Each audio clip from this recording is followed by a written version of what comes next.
Hi everyone. I do want to quickly acknowledge the country that we're on, that we're always on someone else's country, and that as an Aboriginal woman from country in the Northern Central Desert, quite always cognizant of that and remembering that I'm, have the privilege to work and live on someone else's country, particularly Yagara and Turrbal. So I am here to talk about Snap Blak.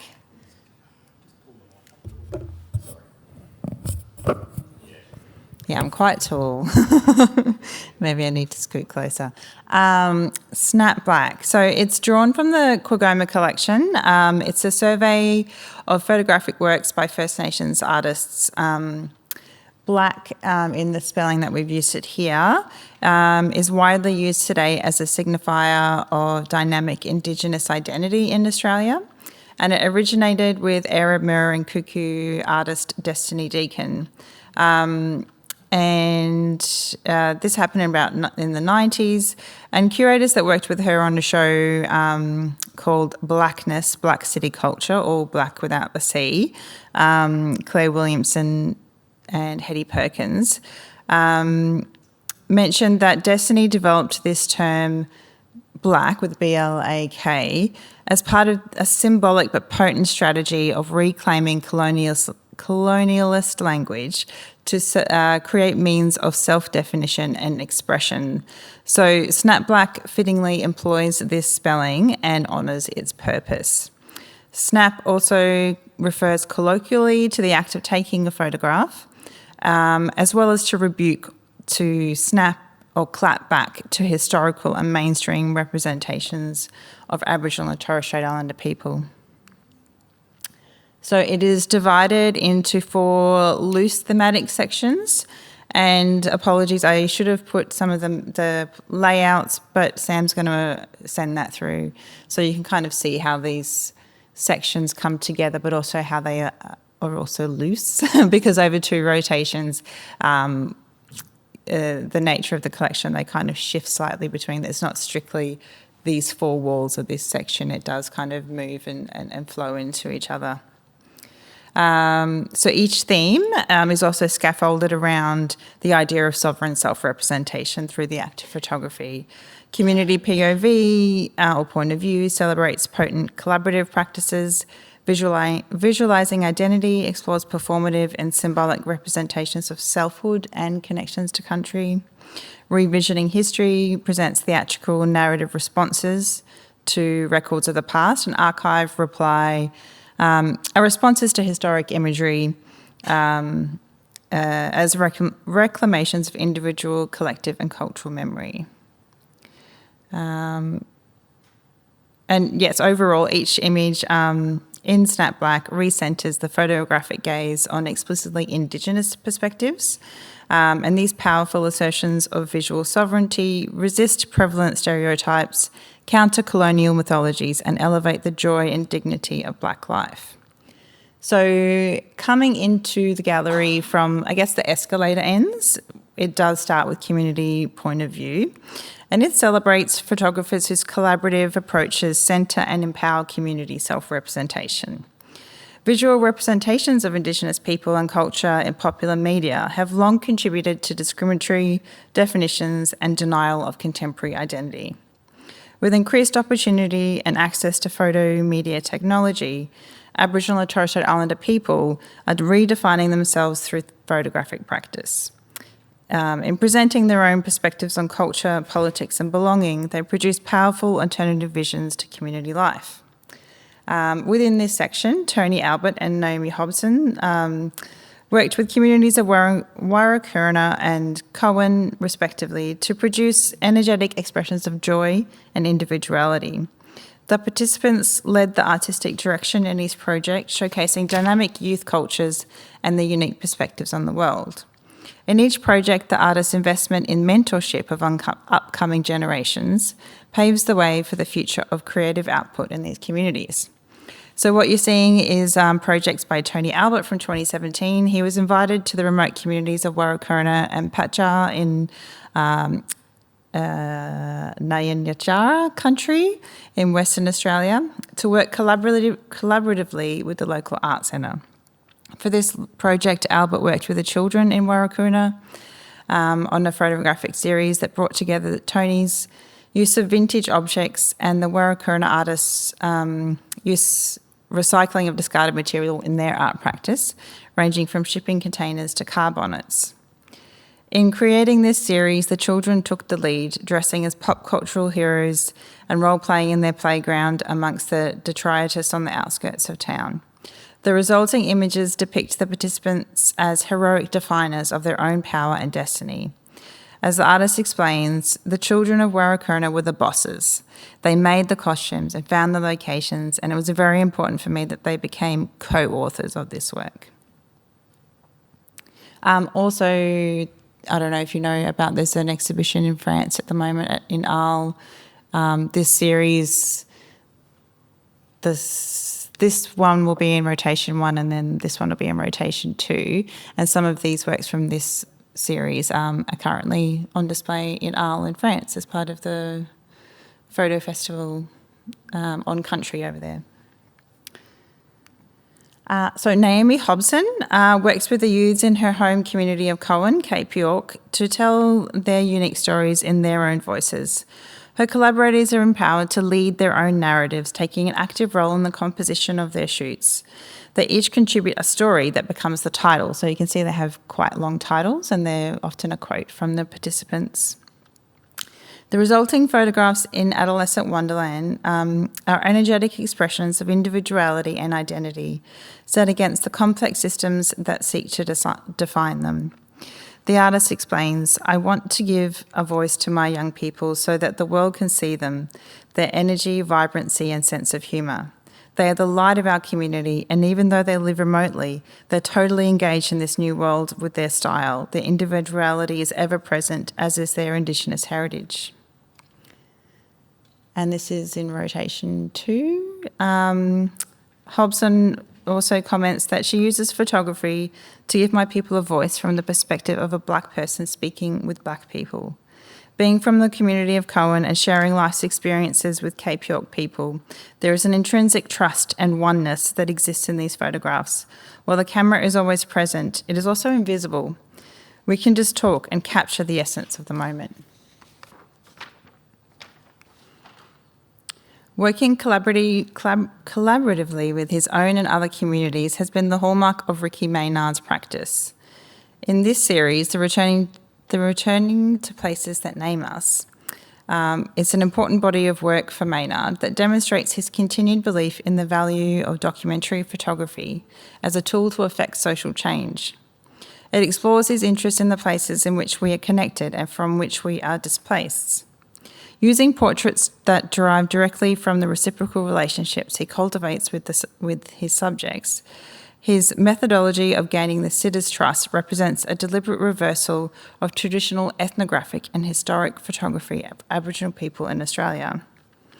He says, standard photographic technique is essentially an act of subjugation in which people are invariably reduced to objects for the use of the photographer. To build an alternate practice, a convivial photography, we need to abolish this oppressive relationship. Co-authorship must be established beforehand. It is impossible to fight oppression by reproducing it.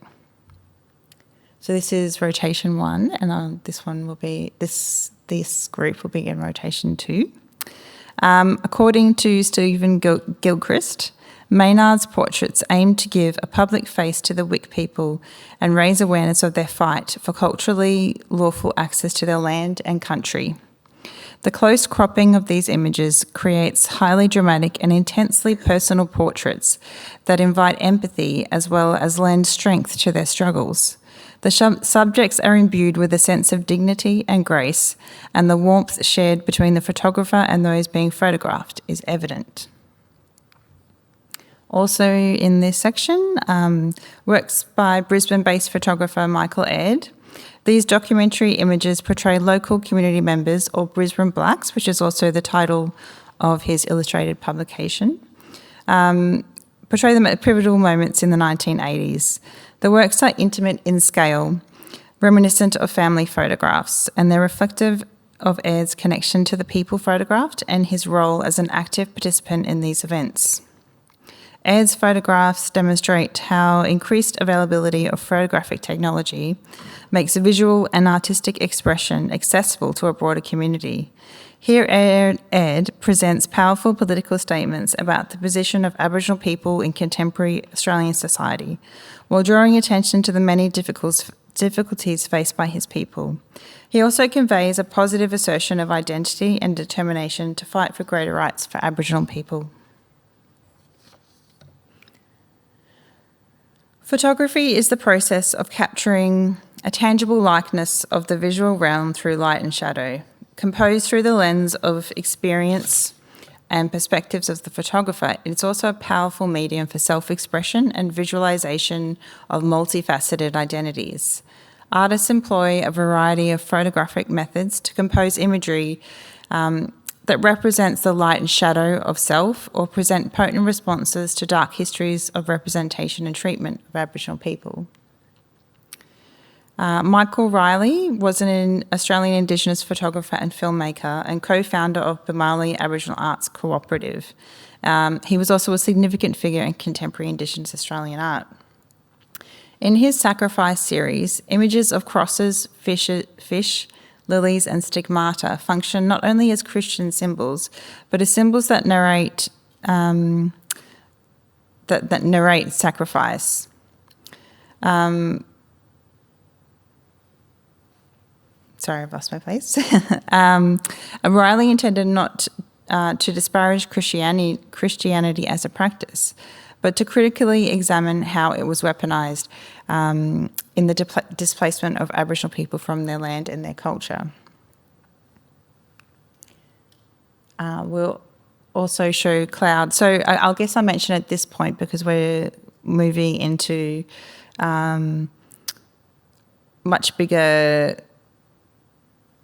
I guess, series of work, that this is composed of, I think it's 15 images, and then cloud has 10 images. So what I wanted to do is present all of the series at once in these inner sections of the gallery, so you get this expansive feeling of being able to see this whole series at once. Often we bring out one or two of a work of a series, and in that first space, unfortunately, we don't have all the room to show these at once or these at once, and it's also hard to get them all framed because these ones are new works. But in the central part of 3.5, where they've got the big long walls, we're able to show all of these at once and get that grandness of being able to see the series all at once. So in Cloud, the 10 panels you see each depict a single motif against a summer sky. The images combine meanings from Indigenous cultures with general, more intuitive associations. For instance, a feather is included and the motif of wings repeat. Riley was a Wiradjuri man from the central western New South Wales, and in his language, the word Garura is used for both wing and feather. So that speaks to that spirituality that he's representing in these works. In contrast, the imported symbols of cow and a funerary statue seem strange and unnatural. Artist and writer Jonathan Jones commented on these series, remarking that Riley employed the photographic medium to present new visions, a new vision as self-truth, and that's something that's reimagined and determined on his own terms. So talking about this as representing his identity through these, I guess, surreal and ethereal imageries. Destiny Deacon is also featured in the show. Her photographs are charged with social commentary that critiques the politics of representation, perception and identity making of Indigenous people. Her low-tech methodology rejects the rules of photography, embracing a gritty rawness that reflects the realities of Indigenous experience. Deacon's signature aesthetic and acerbic humour are deliberate means to confront and reclaim control over pervasive narratives of representation. According to artist and curator Keemon Williams, who also has an Artlines article on the show, particularly Destiny's work, which I think is the next one coming out, so keep an eye out for that. In that he writes that Destiny's stage photographs are ambiguous, ironic, naughty, touching and painterly. She uses friends and family, dolls, toys and other objects found around her house to confront and upend stereotypes, to comment, sometimes savagely, on contemporary Australian life. Destiny constructs her photographs with deeply personal and symbolic props. Her signature recipe, combining childhood innocence and real-world violence, allows us to consider important sociological concerns that disproportionately affect Indigenous people, which are often lost behind closed doors. Her precise, intelligent, recontextualised and rereading of these objects is the strength of her work. Her humour, wit and clowning, shown both in her persona and in her art, mask serious personal and historical traumas that are experienced universally. This is a sneak peek of Rotation 2. It's a new work into the collection and hopefully we'll be able to include it pending framing timelines. But yes, hopefully we'll be able to include this work by Vernon Arkey.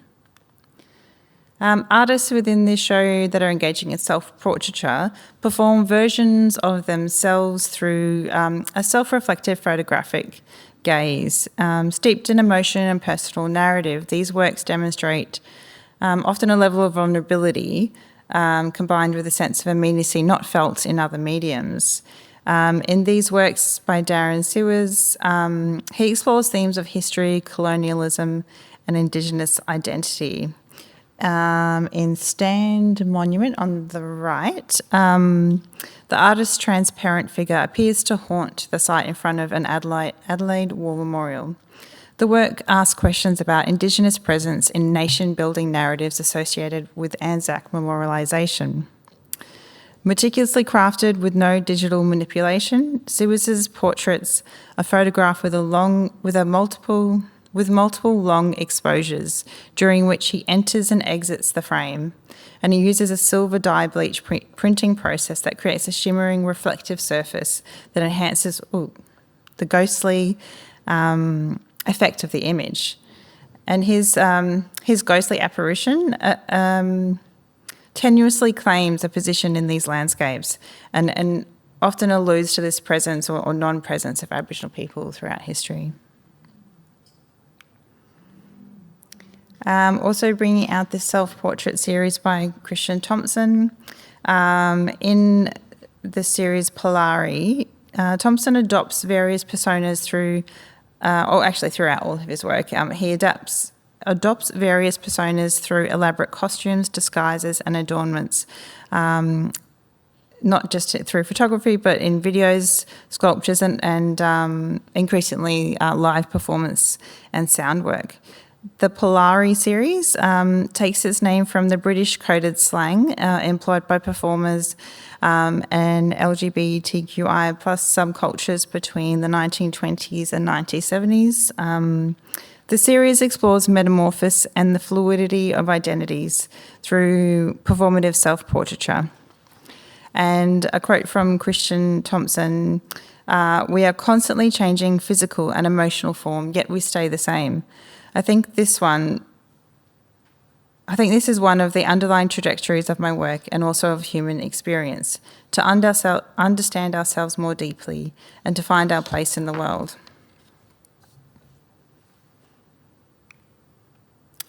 We're also lucky to be able to include Simone Arnold and Bernie Lee Singleton's work. You might recognise one of these works as the hero image from our Reconciliation Action Plan.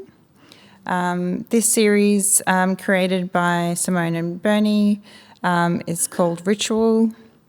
It represents key works from the ongoing series Medicine Clay Gidjar. And through intimate portraits of three generations, including Bernie, who's one of the photographers, as well as his dad and his niece, The artists document their continued connection with people, place and practice. In each work, the sitter is adorned with gija, or medicine clay, a revered material customarily used for the treatment of ailments, including abdominal pain, women's business and general well-being. Overlaying the clay is wuba, or red ochre, in designs significant to each bearer, representing ancestral connections to country and the transfer of knowledge between generations. These photographs create a captivating visual record of dynamic rituals, customs, and knowledge systems emblematic of their combined cultural inheritances, unique particularly to far north Queensland. Country is a central tenet of identity making for Indigenous people, which is why these are in the identity section. And landscape photography is grounded by these connections to place and embedded cultural inheritances. Nikki Cumpston's hand-coloured portraits are symbolic of her relationship with her great-grandmother, the Barker. So she calls the Barker, or the Darling River, and connects to that waterway as her great-grandmother. This work is brand new. It's a light box, so it will be hopefully very stunning once it's installed in the space. So this will be in rotation 1, and then in rotation 2 we have these works. So these are all hand painted, so the photographs are taken in black and white and then hand painted. And this delicate act of hand painting is also an embodiment of the tenderness and care shown for her country. They are haunting and impactful, and bear witness to enduring ancestral presence, environmental destruction and resilience. Also in the country and identity section, 2 other new works by James Tyler, erased scenes from an untouched landscape and deleted scenes from an untouched landscape.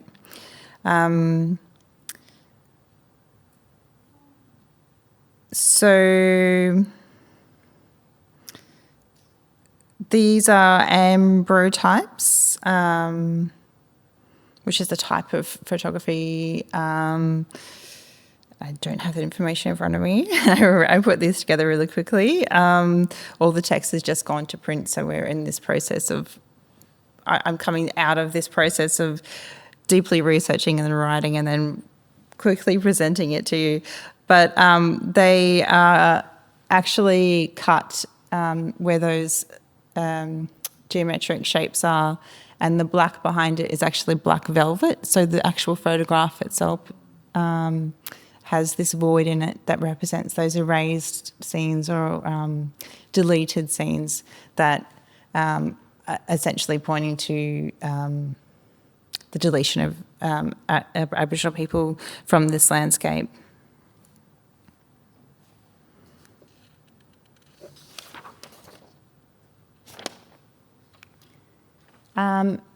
In rotation 2, we will also have the pleasure of seeing some more new work by Robert Fielding, also exploring the connections to landscape, and they will be brilliant to see once they're up.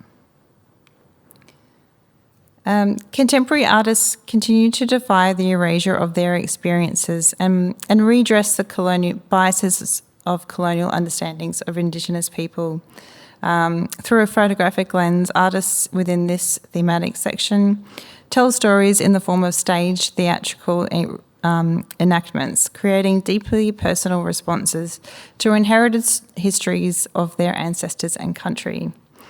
These poetic reflections reframe accepted historical narratives to centre First Nations perspectives. Drawn from written records and oral history, events lost from collective memory are given visual form. In these images, the artists expose the violence of colonial encounters and counter historical amnesia to defy the erasure of their experiences. Unfolding across multiple panel photographic series, many of the works use sepia-toned washes or manipulations of colour as conceptual filters. By replicating these visual signs of authority or truth associated with archival imagery, the artists position their photographs as new visions of history. and Susan Sontag writes that photographs are not so much an instrument of memory as an invention of it or a replacement. And although there's a sense in which the camera does indeed capture reality, not just interpret it, photographs are as much an interpretation of the world as paintings and drawings are. So this kind of takes that to the next level as Michael Cook uses digital manipulation and editing software to make these photographs that are surreal and politically potent compositions, exploring the impact of British colonisation on Australia and how it shapes personal and collective Indigenous identity. His highly stylised aesthetic, which reflects his origins in commercial photography, present historical reimaginings that question the construction of history, knowledge and society. Through a combination of theatrically staged mise-en-scène and digital editing, Cook's works depict an ethereal dream world, a timeless place that traverses both the colonial and contemporary worlds and is sustained on what-ifs and hypotheticals. It is a place of Cook's own modern dreaming. His central question is simple. What if the Europeans, instead of dismissing Aboriginal society, had taken a more open approach to their culture and knowledge systems? In this utopian First Nations world, questions can be posed and answered about the complication of race. There is no black and white, no right or wrong. In capturing images of Aboriginal people in stereotype challenging roles, Cook ensures an Indigenous voice is ever present in these works.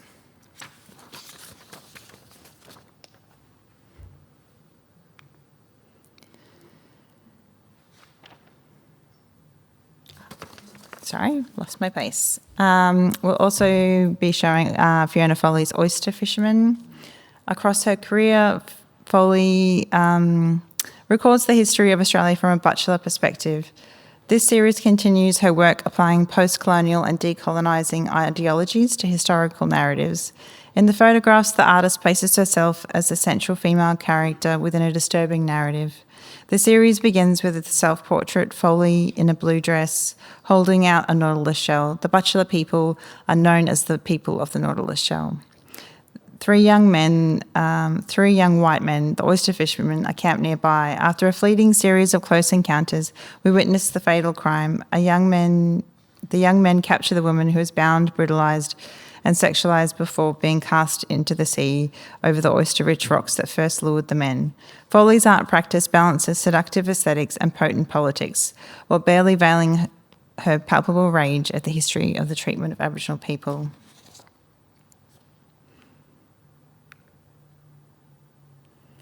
In rotation 2, we'll also see an exploration of recent histories by Simone Arnold. Her Sea Red series is a response to her grandmother's experiences on Yarrabah Mission. She's also employed a titling convention which pretty much narrates the works.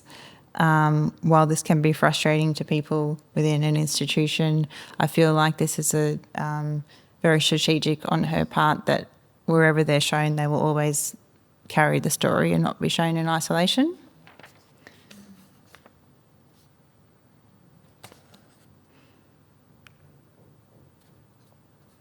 But yes, they'll be in rotation too. So please tell me if I'm running out of time and we're still going okay. All right. Two other new works in rotation too by Brooke Andrew are also about rewriting or reframing stories of country and the people in it. It's titled Kala Midday for Miriam and Gary. And it relates to the Kala or Lachlan River, which is one of the three river systems that demarcate Wiradjuri tribal lands of Andrew's mother's family. The figures are pictured lurking in the half-light of the moon, but the title suggests they are mythical features that haunt the shadows of our waking lives. In this series, along with other works produced at the time, Andrew's stated ambition was to remove the idea of an ugly race and create seductive images of Aboriginal bodies in a landscape stripped of history and of violence. Since its emergence, photography has been used in settler colonial contexts to support amongst others, Darwinist theories of Indigenous people, allocating them the lowest or even less than human status in civilization. Images were wielded as a deliberate tool to dehumanise Indigenous people, to rationalise their treatment and justify dispossession of their lands. Products of vastly unequal power relationships, these exploitative photographs objectified and sexualised Indigenous people and established enduring definitions of their culture. Cameras were instruments used by anthropologists and ethnographers to give visual support to the field and written work produced about First Nations peoples as frontiers expanded and researchers and the public alike wanted to consume First Nations otherness. Once relegated to the archives as evidentiary records of vanished people, anthropological photography can be recontextualised, remixed and recreated by artists to question its original aims and embedded authority. These works are powerful reclamations of individual, collective and cultural memory that infuse life back into the subjects of archival images and honour them as signifiers of survival. Responding to the historical representations of Aboriginal and Torres Strait Islander people, images that have shaped many Australians' perceptions and understanding of Indigenous people, artists like Genevieve Greaves and Fiona Foley speak back to these modes of highly constructed identity-making photographs, imitating, even mocking these manipulated displays and stereotyped mise-en-scène. From 2000 to 2005, Genevieve Greaves worked for the Koori Heritage Trust in Melbourne, recording Indigenous oral histories and reconnecting members of the stolen generations to family and culture. Her work at the Trust in particular, working with the Photographic Archive, the State Library of Victoria's collection of 19th century colonial photographs. The research she did with the archive formed the basis of picturing the old people. In recreating historical photographs with the community members, they were able to interact with their history and investigate what might have happened during these photography sessions with the old people. This is actually a video work. It'll be shown on 5 screens. This is the only image we have in our database. So this is like a storyboard, a storyboard of what, how one of the 5 plays out. So it's recreating the ways in which these studio photography sessions may have been constructed to represent Indigenous culture. So through this series of animated sepia-toned portraits, themed with desire, warriors, mourning, family and lost children, so that's the 5, they're this haunting exploration of the interactions between the photographer and sitters that reflect the colonial experiences of Aboriginal people and their lifestyles, and challenging that integrity and the Indigenous agency that we might feel about these original scenarios. Fiona Foley's work, again, within this show, responding to images of her bachelor ancestors from museum collections. She used herself as the model for this series of photographs based on an image of an unnamed female ancestor and putting herself into the frame of this ethnographic photography. Hopefully in rotation too, I'll also include this other series by Fiona, which is, again, responding to archival images, but reconnecting them to country within the collection of the 2 works. Other works that you wouldn't have seen before, but may seem familiar because we just had Danny Miller's show close. Danny gifted these works to the collection. The series is called Perpetual, and within the works he layers imagery of country and people imbued with historical and cultural references. Miller's practice upends archival imagery of Indigenous ancestors through drawing, painting and photography. In these works, Miller reworks a historical photograph or photographs from the artist's own family taken in the early 20th century by Queensland photographer Alfred Atkinson. Mella breaks Atkinson's images apart, combining ghostly layers of his kin with rainforest vistas to create an uneasy composition that unearthed narratives often silenced in archival material. Printed on polished steel panels, the work's materiality forces the viewer to both literally and figuratively reflect on the legacy of these archival images within our shared histories. In bringing the past, present and future together in this medium, Mella invites audiences to contemplate the layers of connections.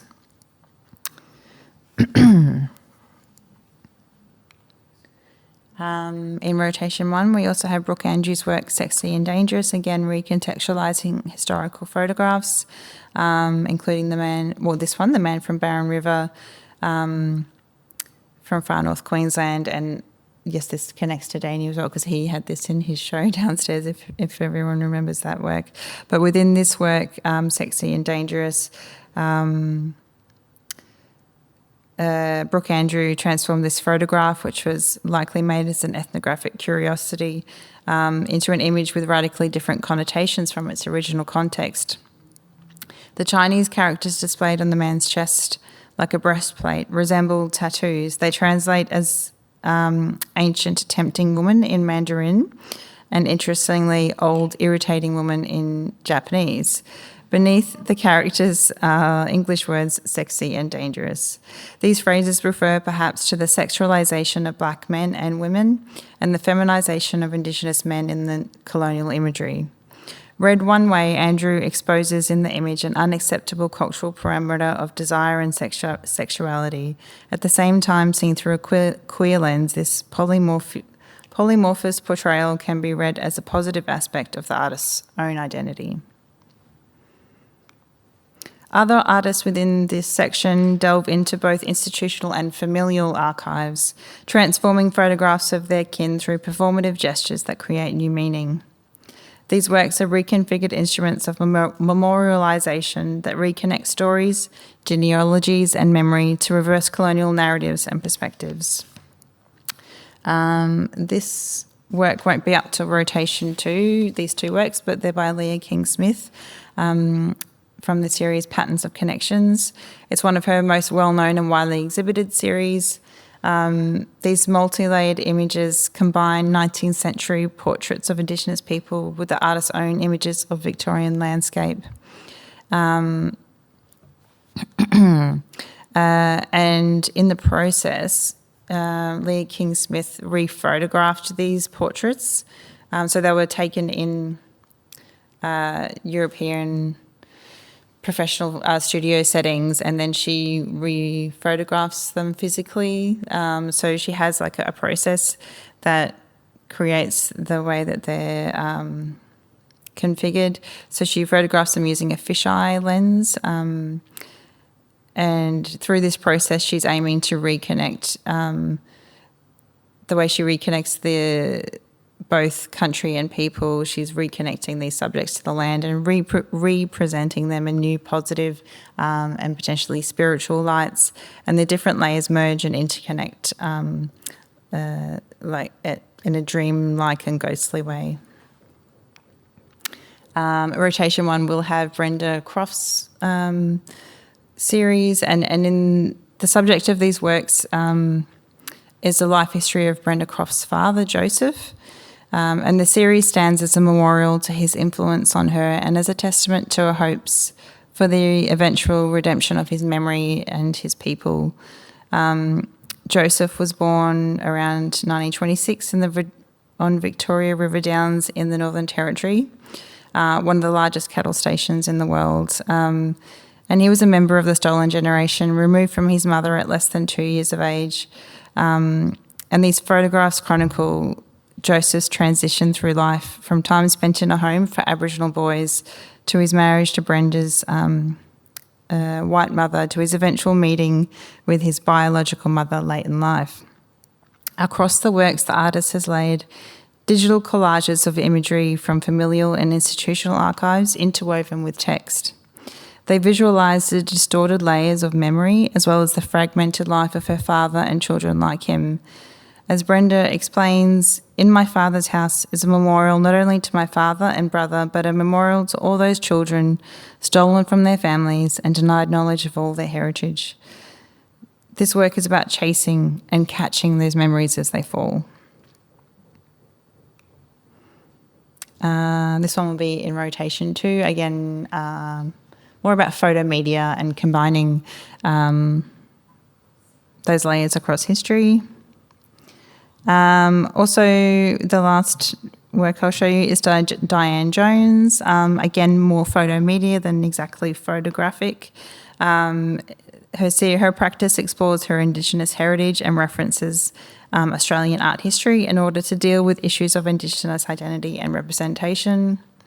In these two works, Jones has appropriated paintings by early colonial landscape painters and inserted images of her family into the foreground.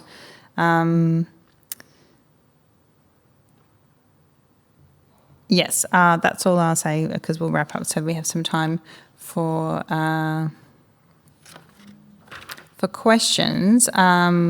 I'll go to the summary page in a second, but this one will be in rotation too, just to point that out, and that will probably, hopefully, become clear when I can share the plans where you can see where each work will be. So Jones, the strategy of her reworking these images not only draws attention to blind spots in Australian history, but also clears a space in which contemporary Indigenous culture can be seen more clearly within these landscapes. And this is the best I could do to try and summarise all those words into 4 points. But yeah, as a whole, it's a survey of what's in the Indigenous Australian art collection. That's kind of what it boils down to, but creating some meaning out of all of those works. It is a focus on self-representation and that reclamation of the photographic gaze, and reflecting that photographic representations within the show are mostly attempting to defy this ongoing prevalent stereotypes, interrogate accepted histories, and celebrate the dynamic and multifaceted identities of artists and their subjects. And that they're using these works to subvert that colonial legacy of photography of Indigenous people, but also, and more importantly, elevating the joy and dignity of Black life. So ending on a bit of a positive note there, hopefully, rather than all as responses to that history of representation and disempowerment. Thank any you, Sophia. Questions? Does anybody have any questions? There's lots of content in there, and Sophia's had her head deep in the research for some time with the show yet to be installed. Hi, thanks. It's just on the timeline of when is rotation 1 and when does rotation 2 start? Yes. No, it's not a touch screen. No. It opens on the 30th of August.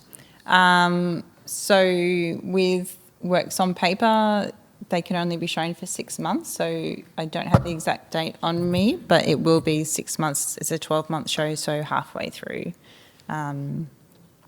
all the works will be changed over because they can only be shown for 6 months.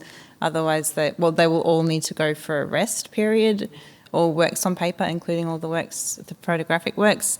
The only work that will stay across the whole show is that film work. Yeah. Yeah, cool. Anybody else? All very comprehensive. But yes, Sophia's always very kind. If you do have questions after the fact, we can always send her an email and hit her up and get some feedback like that. So let's put your hands together and thank Sophia for that. Thank you very much.